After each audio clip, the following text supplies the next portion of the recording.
गुरुदेव, मेरी एक जिज्ञासा है कि साफ सफाई तो हम सब सालों भर करते हैं, परंतु दीपावली आने से कुछ दिन पहले से हम सब घर की अच्छे सफाई करते हैं, रंगाई पुताई करते हैं। क्या इसके पीछे कोई रहस्य छुपा हुआ है?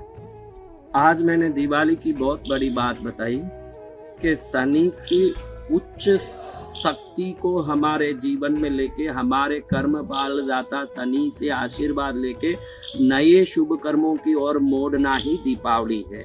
सूर्य उस दिन नीच के हो जाते हैं, प्रकाशहीन हो जाते हैं, इसलिए दीपकों को जला के हम दीपकों के द्वारा प्रकाश को लाके सूक्ष्म मन को, हमारे सूक्ष्म शरीर के अवचेतन स्तर को सुधारते हैं, वो श्रेष्ठ बनाते हैं।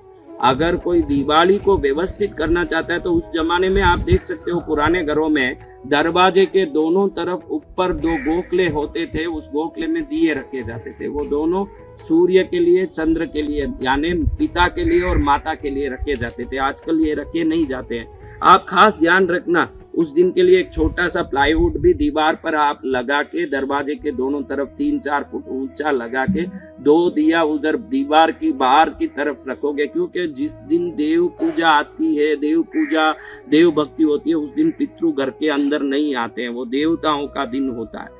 तो उस दिन पितृओं को भी प्रसन्न करके, उनकी कृपा से सूर्य चंद्र को भी प्रसन्न करके हमारे कर्मों को नए मोड़ की ओर ले जाने के लिए घर के दोनों तरफ 2 प्लाईवुड लगाएं और उस पर दिया रखें। अगले दिन निकाल दें वो प्लाईवुड, वो अलग बात। या कोई भी पौर्णम अमावस्या को आपको उधर दीपक लगाना है तो आप दीपक लगा सकते हैं।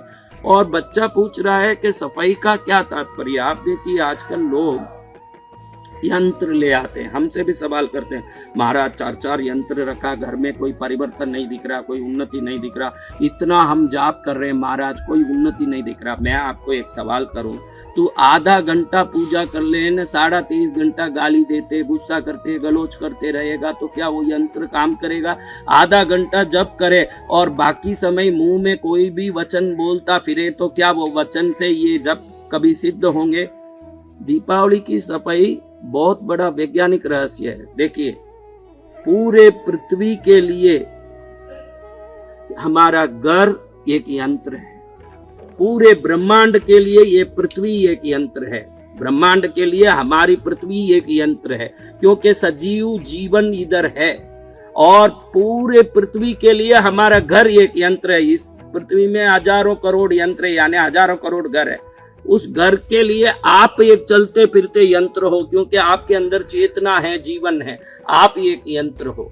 अब समझिए, किसी भी घर में देखता हूँ पैंट लटकते हैं दरवाजे के पीछे, कपड़े लटकते रहते हैं, 10-10 दिन के, 5-5 दिन के एक साथ धोने का रिवाज आया, एक साथ शुद्ध करने का रिवाज आया। वचन से, व्यवहार से भी हम शुद्ध रहें, शरीर से, जीवन से भी हम शुद्ध रहें। ये शुद्धियां हमारे घर के यंत्र और हमारे किए हुए जप पूजा को पूर्ण फल दे सकती है। ये दिखाने के लिए दिवाली के दिन विशेष रूप से शुद्धिकरण होता है।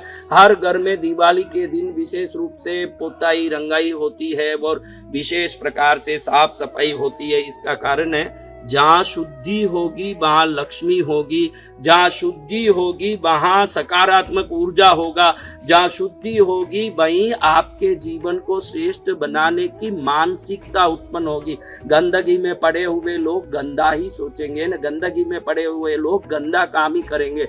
इसलिए घर घर की सफाई का रहस्य है कि भाई आप पहले अपने वातावरण से शुद्ध रहो, शरीर से शुद्ध रहो, वाणी से शुद्ध रहो, फिर देवताओं की पूजा करो, भक्ति करो, जिससे वो देवता पूर्ण रूप से आने के लिए तैयार हो जाएं, वो आपके घर में आके आपका कल्याण कर सके।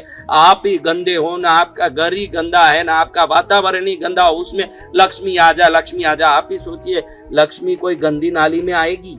लक्ष्मी कोई गंदे शब्द करने वालों के घर में आएगी? इसलिए आप देखे होंगे माताएं उस दिन अपने पतियों को कहती है, बड़ों को कहती है, आज डांटिए मत बच्चों को, आज शुभ दिन है। यानी उस दिन भाषा शैली भी शुभ होना, शुद्ध होना जरूरी है। इसलिए उस दिन कहती है बहनें अपने पतियों को, बच्चे को मत डांटिए, आज अच्छा दिन है। आप तो 365 दिन भी अच्छा ही दिन मानिए और हर दिन को शुभ वाणी से, शुद्ध शरीर से, शुद्ध वातावरण से, शुद्ध घर की व्यवस्था से सर्वोत्तम बनाइए। लक्ष्मी अक्षय लक्ष्मी बनेगी। वापस मैं कह देता हूँ 31 तारीख को मैं मिथुन राशि के समय में, मिथुन लग्न में 8:30 बजे से 10:30 बजे तक अक्षय लक्ष्मी महापूजा करवाऊंगा। सामग्री का डिटेल और एक वीडियो में भी दिया जाएगा, इसमें भी दिया गया है। जितना सामग्री आप बटोर सकते हो बटोरना। माता महालक्ष्मी के लिए पीली चूनर, पीला सा कपड़ा रखना। कुबेर देव के लिए हरा कपड़ा आप रखना। कुबेर देव के लिए मैं हरा कपड़ा चढ़वाऊंगा, महालक्ष्मी के लिए पीला कपड़ा। और जो भी नैवेद्य लोगे, फल लोगे, अधिक से अधिक कोशिश करना सब पीले रहें, लेकिन साथ में अनार भी हो, सीताफल जैसे हरा वस्तु भी हो, केला जैसे वस्तु भी हो, हर रंग के भी थोड़े उसमें रहें। ये भी आप ध्यान रखें। और खास करके अक्षय लक्ष्मी के विशेष सिद्धि के लिए 300 से ज्यादा इलायची आप उधर रखें। 300 इलायची से ज्यादा इलायची। फिर ये इलायची आपको ही अपने रसोई में, मिठाई में कहीं भी उपयोग कर लेना है। और जो नैवेद्य चढ़ाएंगे, जो भी पदार्थ चढ़ेगा, आप उसका उपयोग कर सकते हैं। तो 31 तारीख को मैं जो कुबेर लक्ष्मी पूजा करवा रहा हूँ, हर एक व्यक्ति को ये संदेशा। और दीपावली सनातन धर्म में क्यों मनाते हैं? उस दिन कोई बोलता है कि राम अयोध्या में आए इसलिए पट्टाभिषेक हुआ, उस खुशी में प्रजाओं ने दिया जलाया। कोई कहता है भगवान महावीर का निर्वाण हुआ, कोई कहते हैं कि सिख धर्म में बंधन का छोड़ हुआ इसलिए दिवाली मना रहे हैं। आपको बता देता हूँ कि ये तो श्रेष्ठ दिन है ही इन प्रकार के प्रसंगों के कारण, इन प्रकार के घटनाओं के कारण। लेकिन दिवाली तो युगों युगों से, तुला मास में अमावस्या में शनि उच्च के हो जाने के कारण, सृष्टि प्राणदाता सूर्य नीच के हो जाने के कारण, हमारे पाए हुए कर्मों को पुनः एक बार अवलोकन करने और श्रेष्ठ कर्मों से जीवन को सर्वोत्तम समृद्धिमय बनाने, सर्वोत्तम जीवन का सर्वोत्तम शुरुआत करने हम दिवाली मनाते हैं। ये युगों से चलता आया है। ये महापुरुष तो एक एक समय में उत्पन्न हुए और उन महापुरुषों का प्रसंग बना। लेकिन दिवाली का पर्व भूगोलीय, खगोलीय, ब्रह्मांडीय ग्रह स्थिति से निर्धारित होता है। अगर इस दिन को हम तिल के तेल के स्नान से और दीपक जलाने से और पूजा से श्रेष्ठ बना के, मन को प्रसन्न रख के, सर्वोत्तम सद्गुण शांति के साथ उन दिनों को अगर हम बिता लें, तो ये दिवाली आपके जीवन को 365 दिन वाला दिवाली बना सकता है। आपकी दिवाली अत्योत्तम शुभ हो और सर्वोत्तम बने, यही मंगल कामना के साथ मिलेंगे दिवाली पूजा में।